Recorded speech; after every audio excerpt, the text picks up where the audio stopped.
Welcome to the Lady Landlords Podcast, where we empower women to gain financial freedom through real estate investing. I'm your host, Becky Nova, founder of Lady Landlords. If you're ready to buy, manage, and grow your real estate investing portfolio, then let's get started. Welcome back to this week's episode of the Lady Landlords Podcast. I am your host, Becky Nova, the founder of Lady Landlords. Today, we're going to be talking all about that stress and burnout from property management that so many lady landlords get. And during this holiday season, we do not need anything else on our plates. So hopefully these tips are going to be well timed for you, because I'm sure you have a lot of other things that you'd like to be doing with your time more than managing your tenants and your rental properties. So this is something that we talk about in the Lady Landlords Facebook group so often. It's one of the reasons why I think so many people want to avoid being a landlord, is just because they feel that now, on top of their regular 9 to 5 job, as they're trying to find financial freedom, they're all of a sudden going to be taking on another job because they're going to be have to managing their tenants. And I'm here to tell you that that is absolutely not the case. I self-manage now 16 rental properties across 2 countries, and they really only take me a couple hours a month to be able to do. So they are really not a burden on my schedule. And that makes a huge difference in the fact that what I'm looking for is to be able to do what I want with my own time. And if I'm managing properties the whole time, then I'm really not able to go out there and really enjoy my life in the way that I saw fit. So here are a couple tips of what I do to make sure that I don't hit that burnout stage that so many other landlords do. The first thing that you need to start with is thinking about this up front. We want to make sure that we are systemizing our rental business from the start. Now, what ends up happening is we'll go out, we'll buy a property, and we get so excited. We're like, yes, we finally found a deal. We finally figured out what property we're going to buy, and we'll go and do that. But then now we actually have to manage it. And now all of a sudden, oh, we need a screening system. Okay, well, now let me go out and find that. Then, okay, wait, now I found a tenant. Let me find a lease. Wait, now I have to go out and find a lease. Oh, but now I have the tenants there and now there's a maintenance issue. What do I do? And by this point in time, if you already have a tenant in the property, you are too late on this. You are too late, because now you're just running around trying to react to all these things. When I worked in cancer research, we always used to talk about this as being in a situation of, do we want to be the firefighter, the person that's going to have to put out these fires? Or do we want to be working on the fire prevention side? Do we want to make sure to be setting things up before they even become a problem to the best of our abilities? Fine, there's still going to be a fire, but what can we do to really minimize that? And I encourage you to take that same idea and apply it here to being a landlord. We need to make sure that even before we buy that property, before we have those tenants move in, that we can do our best to put everything in order. And then that way it can become a duplicatable process. So it doesn't matter if you have 2 tenants or 20 tenants, you'll still be able to function the same way because you already have all of that nice and clean and organized. So that's okay. If you're listening to this being like, Becky, but wait, I already have tenants. What the hell am I supposed to do? That's okay. But I encourage you to set aside some time here to really systemize your business and get those things organized. That organization is going to make a huge difference. So even if you have tenants, you could still go back and do these things. For example, things that you're going to want to do is you're going to want to have a folder on your computer, on your phone, wherever it may be, of pictures of all of your units. Okay. You want to make sure that this is empty. They don't have the tenant's belongings in them, and that they really represent what your property looks like. It'd be even great if you could have a video ready to go of walking through a prospective tenant for what that property looks like. That way, all of a sudden, when you now have a tenant moving out, you already have your pictures ready to go for your ad, and you can get that listing already set up. Have that nice and organized in a clear folder. Also, you could have a folder for that entire unit in itself. You want to make sure to have your ad written out. So that way, anytime that you need that, you can have that set up to get out and get your property rented ASAP. You also want to go ahead and pick your tenant screening management system. Okay. If you're not sure and you haven't used these before, we do have other podcast episodes where I actually go through and evaluate other systems. So go through and search either on our YouTube channel or wherever you listen to podcasts to check for systems management. That's actually a great way that you can find out what management system is going to be great for you. But That will give you a pre-screening questionnaire. That will give you a way to get your credit check, your background check, all of that nice and done and organized and really efficient for the tenant. Because we want to make things as easy as possible for good tenants to be able to apply for our properties. So make sure to pick that out in advance. And also think about, how are we collecting rent?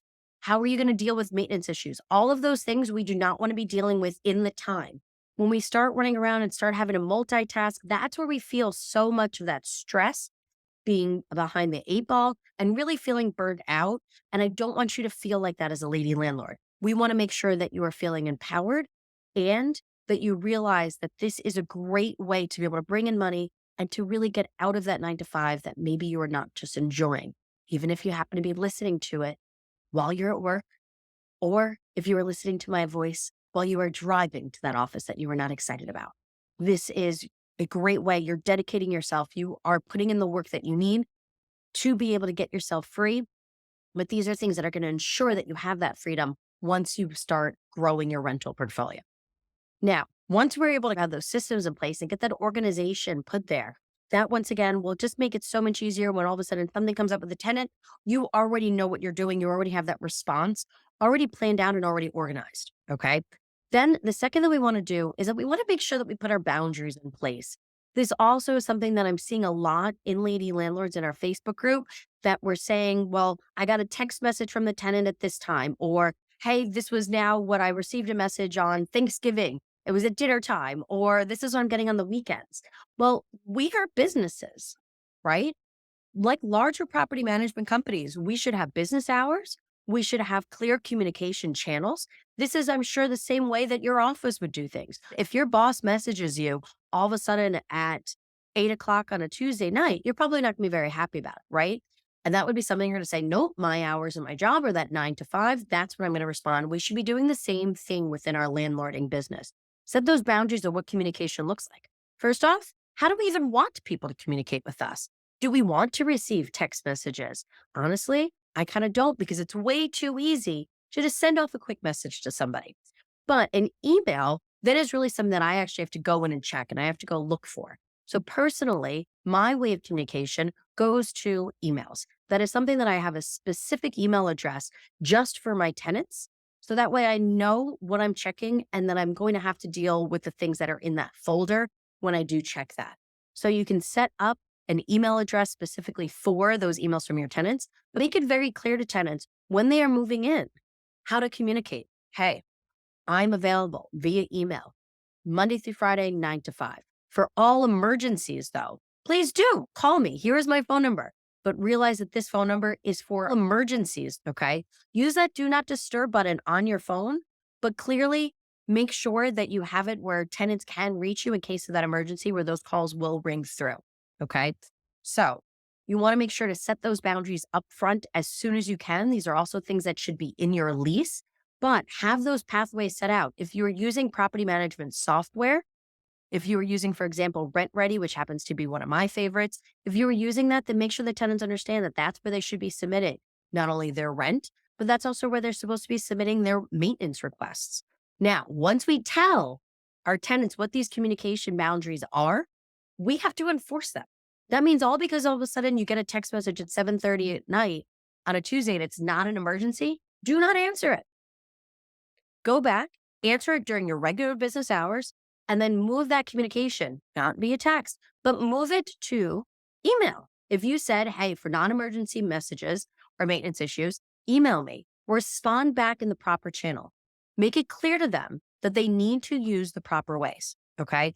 If all of a sudden then you're answering them back at 7:30 via text, which you said was not something that you did within your boundaries, well, they're going to keep doing it, okay? Once you set that boundary, you need to make sure to follow through and stick to what those boundaries are. All right.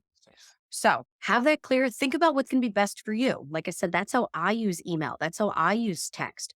I also have a separate phone number that is specifically just for tenant issues.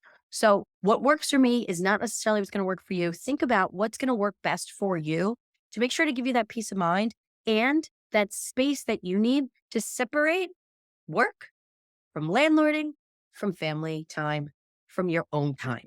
Okay. Because you need buckets for all of those things.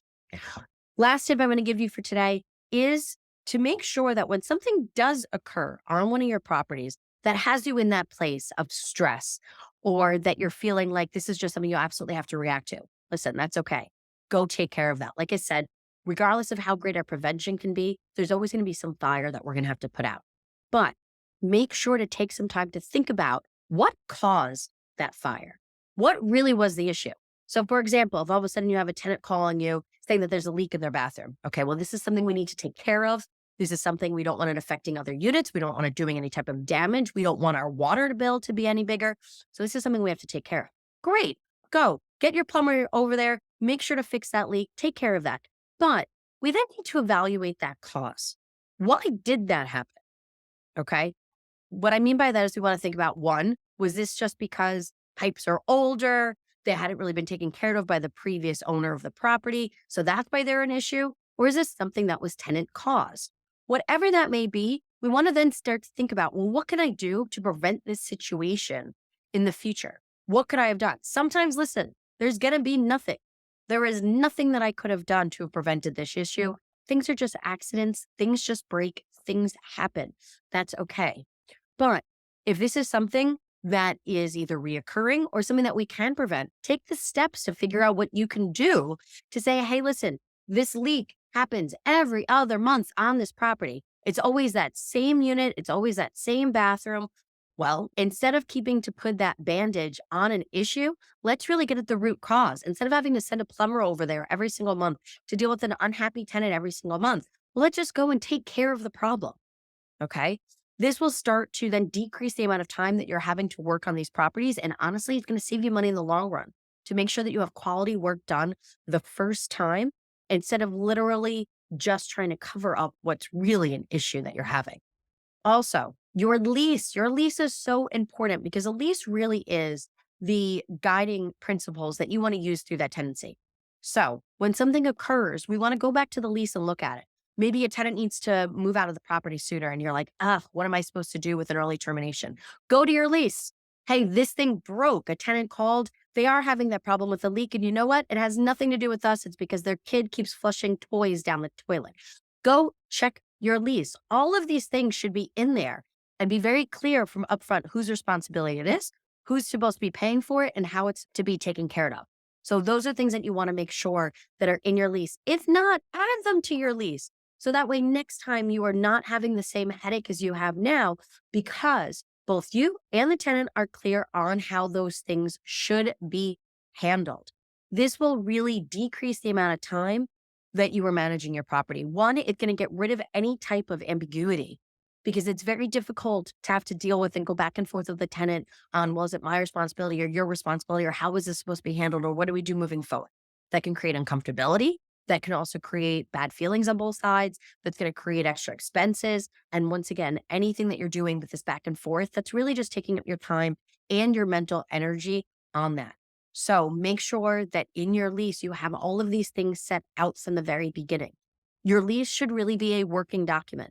Every single time I have a lease renewal or a new tenant move in, trust me, I have to sign a new lease because I have new things that are completely evolving and new processes that I am putting in play with my properties to make sure that it's more clear for the tenant and myself as the landlord.